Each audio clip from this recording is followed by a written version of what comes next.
নমস্কার বন্ধুরা, daily Bangla news YouTube চ্যানেলে আপনাদের সবাইকে স্বাগত। বন্ধুরা, এই মুহূর্তে বাংলার আবহাওয়ায় আবারও নতুন পরিবর্তন। অবশেষে দ্বিতীয় ঘূর্ণাবর্ত, যেটা গত কয়েকদিন ধরেই কখনো ঘূর্ণিঝড় কখনো নিম্নচাপে পরিণত হচ্ছে, কিন্তু এই মুহূর্তে তাতে আবারও পরিবর্তন ঘটল। নতুন নিম্নচাপে এবারে কিন্তু ঘূর্ণিঝড় হওয়ার আশঙ্কাটা অনেকটাই রয়েছে। কারণ আমরা দেখতে পাচ্ছি কি এতে কিন্তু শক্তি বেড়েছে, 88 কিলোমিটার প্রতি ঘন্টা হয়ে গেছে। এটার ক্রেডিট দেবো, আমি জানতাম না যে এটা 88 কিলোমিটার গতিবেগে উঠেছে এবং এটা বায়ু মোডে যদি 65 ক্রস করে তাহলে কিন্তু এটি ঘূর্ণিঝড় আখ্যা পাবে। তো সেটাও কিন্তু হয়ে গেছে, বায়ু মোডে 65 উঠে গেছে। আমি জানতাম না, যেটা শুরুতেই বলেছিলাম। আমাদের কিছু দর্শক ভাইরা আমাদেরকে কমেন্ট করে জানিয়েছে, দাদা আপনি ইনস্ট্যান্ট এখনই খুলে দেখুন উইন্ডিটা, যে ঘূর্ণিঝড়ে পরিণত হয়ে গেছে নিম্নচাপ। তো তখন আমি যখন বায়ু মোডে গেলাম, বায়ু মোডে গিয়ে কিন্তু আমি যখন এটি চেক করলাম যে এটা যে গতি, সেটা কিন্তু 65 কিলোমিটার কিন্তু অনেক জায়গাতে উঠে গেছে। দেখুন, অর্থাৎ 65 কিলোমিটার উঠেছে, মানে আমরা এটাকে এখনকার অনুযায়ী ঘূর্ণিঝড় আখ্যা দিতে পারি, অর্থাৎ ঘূর্ণিঝড় আসনা কিন্তু আমরা এটাকে বলতে পারি। তবে আমার এখনও অবধি সন্দেহ আছে বন্ধুরা, কারণ এটাতে যেহেতু অনেক পরিবর্তন ঘটবে, আমার এখনও সন্দেহ আছে এটা পরবর্তীকালে ঘূর্ণিঝড় হবে না ঘূর্ণাবর্ত হবে সেটা নিয়ে, কারণ অনেকটাই কিন্তু চেঞ্জেস আসছে। শুধু এইটাতে নয়, এটা কিন্তু সম্পূর্ণটাই ECMWF মডেল বন্ধুরা। এই দেখুন, ECMWF মডেল এবং GFS model, access model, icon model, প্রত্যেকটা 4টে মডেলই কিন্তু আপনাদের কাছে আমরা তুলে ধরবো। জিএফএস মডেল অনুযায়ীও কিন্তু, অ্যাক্সেস মডেল অনুযায়ী কিন্তু এটি ঘূর্ণিঝড় 100% হবে, এটা কিন্তু অ্যাক্সেস মডেল আমাদেরকে জানাচ্ছে। আপনাদেরকে যদি আমি একবার নিয়ে যাই আগিয়ে, অর্থাৎ একটু এটা আমরা বায়ু মোডে রয়েছি, একবার চলে যাব অ্যাক্সেস মডেলের আমরা বায়ুর ঝাপটা মোডে, তাহলে আপনারা বুঝতে পারবেন যে কতটা শক্তি বাড়ছে। দেখুন, অ্যাক্সেস মডেল অনুযায়ী কিন্তু আমরা দেখতে পাচ্ছি 110-এর ওপরে উঠে যাচ্ছে, অর্থাৎ অ্যাক্সেস মডেল বলছে কি ঘূর্ণিঝড় আসনা হওয়ার চান্সটা প্রবল। যেহেতু একটা মডেলের ওপর আমরা ভরসা করে থাকতে পারবো না, 3টে মডেল যখন একসাথে একই আপডেট দেবে তখন কিন্তু এটা আমরা এটাকে বলতে পারবো হ্যাঁ এটা অরিজিনাল আছে। তবে যেহেতু অ্যাক্সেস মডেলটা অতটা বিশ্বাসযোগ্য নয়, তবুও অ্যাক্সেস মডেল বলছে কি ঘূর্ণিঝড় হওয়ার চান্স রয়েছে। একবার আমরা চলে যাব আবার ECMWF মডেলে। দেখুন, ECMWF মডেলও বলছে কিন্তু যে এটা শক্তিশালী হবে, অনেকটাই শক্তিশালী হয়েছে, আগের থেকে শক্তি বেড়েছে। তার জন্য একবার আমরা চলে যাব আজকের থেকে হঠাৎ এতটা শক্তি কেন বাড়ালো সেটা একবার কিন্তু আমরা দেখে নেব। তো আমরা চলে আসলাম এখানে আজকের আপডেটে, এবং এই মুহূর্তে যদি আমরা দেখি প্লে করে করে, দেখুন আজ কিন্তু একটি নতুন নিম্নচাপ উঠেছে বঙ্গোপসাগর থেকে, যার কারণে সকাল থেকেই পশ্চিমবঙ্গ বাংলাদেশের কিছু কিছু জায়গায় হালকা একটা স্মুথলি হাওয়া বইছে এবং তার সঙ্গে আংশিক মেঘলা আকাশ, কখনো সূর্য উঠছে কখনো মেঘ দেখা যাচ্ছে, এবং কখনো কখনো হালকা হালকা কয়েক পশলা বৃষ্টি কয়েকটি জায়গায় চলছে। তবে এটা কিন্তু আস্তে আস্তে করে শক্তি বাড়াবে, শক্তি বাড়াতে বাড়াতে এই প্রথম নিম্নচাপটার বৃষ্টি কিন্তু তেমন একটা দেবে না বাংলার ওপরে, অর্থাৎ পশ্চিমবঙ্গ বা বাংলাদেশের ওপরে, কিন্তু দ্বিতীয় নিম্নচাপটা যেটা ঘূর্ণিঝড় হওয়ার চান্স রয়েছে সেটা কিন্তু দেবে। তবে আমরা 16 তারিখের পর থেকে যদি 17 তারিখে যাই, মানে প্রথম নিম্নচাপটার ব্যাপারটা এটা আমরা একটু লাস্টে একদম এই আপডেটের লাস্টে জানিয়ে দেবো, আজ কোথায় কোথায় বৃষ্টির সম্ভাবনা রয়েছে সারাদিন ভর। তো তার জন্য আপনারা লাস্টেরটুকু দেখবেন। তো 17 তারিখের পর থেকে কিন্তু বঙ্গোপসাগরের নতুন একটি নিম্নচাপ দেখুন ওটা শুরু হচ্ছে, এবং এটাই হচ্ছে মেন। ঘূর্ণিঝড় হবে না নিম্নচাপ হবে সেটা নিয়ে আমরা কনফিউশনে রয়েছি।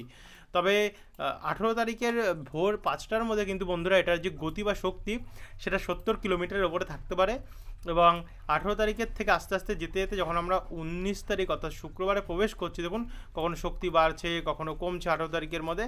এরপরে আমরা প্রবেশ করলাম 19 তারিখ, আর 19 তারিখ ভোরবেলার মধ্যে আমরা দেখতে পাচ্ছি এটা যে গতি বা শক্তি কিন্তু সর্বোচ্চ উঠতে পারে 88 কিলোমিটার। দেখুন 19 তারিখের মধ্যে কিন্তু এটি 88 কিলোমিটার হয়ে যাচ্ছে, আর সেই সময়ই এটা বায়ু মোডে আমরা দেখতে পাচ্ছি কি এই যে গতি বা শক্তি সেটা কিন্তু উঠছে 65 কিলোমিটার প্রতি ঘন্টায়, অর্থাৎ এখনকার মতন আমরা এটাকে হয়তো বলতে পারি যে ঘূর্ণিঝড় আসনা। তবে জানি না পরবর্তীকালে আবার কমজোরি হয়ে নিম্নচাপে পরিণত হবে কি না। আবার আমরা বায়ু ঝাপটা মোডে আসলাম, বায়ু ঝাপটা মোডে আসার পরে দেখুন এখানে কখনো শক্তি বাড়ছে কখনো শক্তি কমছে, এমন করে কিন্তু বন্ধুরা এটি এগোচ্ছে। কিছু জায়গায় হয়তো আরও শক্তি অর্জন করতে পারে ঝাপটা মোডে। যদি আমরা এই জায়গাটাতে আবহাওয়ার পিকার লাগাই তাহলে কিন্তু আমরা দেখতে পাচ্ছি এই জায়গাটাতে 93, দেখুন বন্ধুরা 93 কিলোমিটার হয়ে উঠেছে একদম। আমরা যদি এটাকে বায়ু মোডে দেখি তাহলে কিন্তু 66 কিলোমিটার, এই দেখুন 65 ক্রস করে গেছে, মানে আমরা এটাকে এবারে ঘূর্ণিঝড় বন্ধুরা বলতে পারি।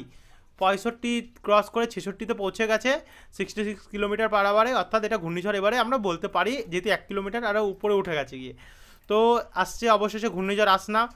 এরপর আমরা যদি এটাকে আরেকটু এগিয়ে নিয়ে যাই, আরেকটু এগিয়ে নিয়ে গেলে পশ্চিমবঙ্গ বাংলাদেশ উপকূলের কতটা প্রভাব থাকবে সেটা দেখে নেব। 20 তারিখ রাত্রেবেলা থেকেই, মোটামুটি ভোর রাত্রি থেকেই ফ্রেজারগঞ্জ, নামখানা, দীঘা, কন্টাই, হলদিবাড়ি এই সমস্ত উপকূলের অংশগুলিতে ঝড়ো হওয়া শুরু হবে। একই সঙ্গে বাংলাদেশের কলাপাড়া, চিটাগং, মহেশখালী উপকূলে এর প্রভাব শুরু হবে, আর অন্ধ্রপ্রদেশ উপকূলের প্রভাব শুরু হবে। তারপরে যখন এটা অনেকটা উপকূলের সামনে চলে আসবে, তার ফলে কিন্তু 20 তারিখ সকাল 10টা থেকেই আমরা পুরুলিয়া, বাঁকুড়া, বর্ধমান, শান্তিপুর, চন্দননগর, কলকাতা, খড়গপুর, হলদিবাড়ি, বেলদা, ঝাড়গ্রাম, উলবেড়িয়া, নিউ টাউন, পানিহাটি সমেত সোদপুর, খড়দা, হাওড়া, হুগলি এবং নদিয়া ডিস্ট্রিক্টের ওপরে, এদিকে পশ্চিম বর্ধমান, পূর্ব বর্ধমান, বীরভূম ডিস্ট্রিক্ট হয়ে মুর্শিদাবাদের দিকে এবং এদিকে ঝাড়গ্রাম, পশ্চিম মেদিনীপুর দিকটাতে প্রত্যেকটি জায়গায় কিন্তু ঝড়ো হাওয়া রয়েছে। একই সঙ্গে বাংলাদেশের মেহেরপুর, খুলনা, বরিশাল, কলাপাড়া এবং চিটাগং, মহেশখালী এদিকেও কিন্তু বন্ধুরা ঝড়ো হাওয়া রয়েছে।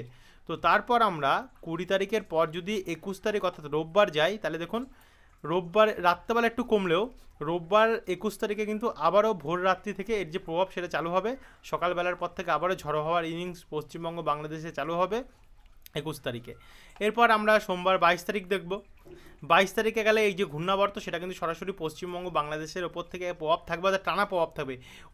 20, 21, 22 3 দিন কিন্তু আমরা দেখতে পাচ্ছি অব্যাহত ঝড়ো হওয়া চলবেই দেখুন, আর ভালো ঝড়ো হওয়া আছে এটাতে। আর একই সঙ্গে উড়িষ্যা এবং অন্ধ্রপ্রদেশ উপকূলেও চলবে ঝড়ো হওয়া।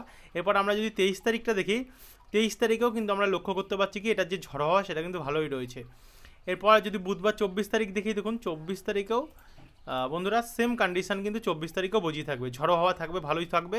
আর এটা কিন্তু 24 তারিখে পশ্চিম দিক থেকে কিন্তু ঝড়ো হাওয়া প্রবেশ করবে সরাসরি পূর্ব দিক বরাবর, যার কারণে ভারতের পশ্চিম ভাগের রাজ্যগুলো হয়ে মুম্বাই, কেরালা, গুজরাট হয়ে এদিকে মহারাষ্ট্র, মধ্যপ্রদেশ হয়ে ছত্তিশগড় এবং অন্ধ্রপ্রদেশ, ওড়িশা হয়ে কিন্তু পশ্চিমবঙ্গের দিকে আস্তে আস্তে করে আমরা দেখতে পাচ্ছি ঢুকছে। তো এই হচ্ছে বায়ুর ঝাপটা মোডের কন্ডিশান, এই হচ্ছে, আর এটা হচ্ছে ECMWF মডেলের কন্ডিশান। এবার আমরা সরাসরি চলে যাব এখানে অ্যাক্সেস মডেলে, যেই মডেল বলছি, যে অ্যাক্সেস মডেল বলছি যে ঘূর্ণিঝড়ের চান্স রয়েছে সেটা একবার আমরা দেখে নেব বন্ধুরা। তো অ্যাক্সেস মডেলে আমরা যদি যাই তাহলে কিন্তু আমরা দেখতে পাচ্ছি, একটু প্লে করে দিলাম এবং প্লে করে দিয়ে আমরা একটু ওপরটা দেখব। তো দেখুন 18 তারিখের পর থেকে কিন্তু অনেকটা শক্তি বাড়াতে শুরু করবে, এটি সর্বোচ্চ 90 কিলোমিটার হয়ে যাবে বৃহস্পতিবার 18 তারিখের পর থেকে অ্যাক্সেস মডেল অনুযায়ী। তারপরে 19 তারিখে অর্থাৎ শুক্রবারে গেলে দেখুন শুক্রবারের মতো 102 কিলোমিটার উঠে যাবে, 102, 103 কিলোমিটার প্রতি ঘন্টায় আমরা দেখতে পাচ্ছি, 110-এরও উঠে যাচ্ছে সর্বোচ্চ। তবে এখন অবধি এই জায়গাটুকু কিন্তু আমরা দেখতে পাচ্ছি না কোথায় গিয়ে আছড়ে পড়বে। অ্যাক্সেস মডেল অনুযায়ী ঘূর্ণিঝড়ের যে আছড়ে পড়ার স্থান সেটা কিন্তু আমরা লক্ষ্য করতে পারছি না, যেহেতু এখনও পুরোপুরি আপডেট আসেনি। তো তার জন্য তো পুরোপুরি আপডেট আসলে সেটা আপনারাও জেনে যাবেন আমাদের মাধ্যমেই। তবে শনিবার 20 তারিখের মধ্যে গিয়ে যা দেখতে পাচ্ছি এটা কিন্তু ঘূর্ণিঝড় হওয়ার চান্স অ্যাক্সেস মডেল অনুযায়ী কিন্তু বন্ধুরা আমরা দেখতে পাচ্ছি। তো 20 তারিখ অবধি লাস্ট আমরা আপডেট যেটা পাচ্ছি অ্যাক্সেস মডেলে তাতে ঘূর্ণিঝড়ের চান্স রয়েছে।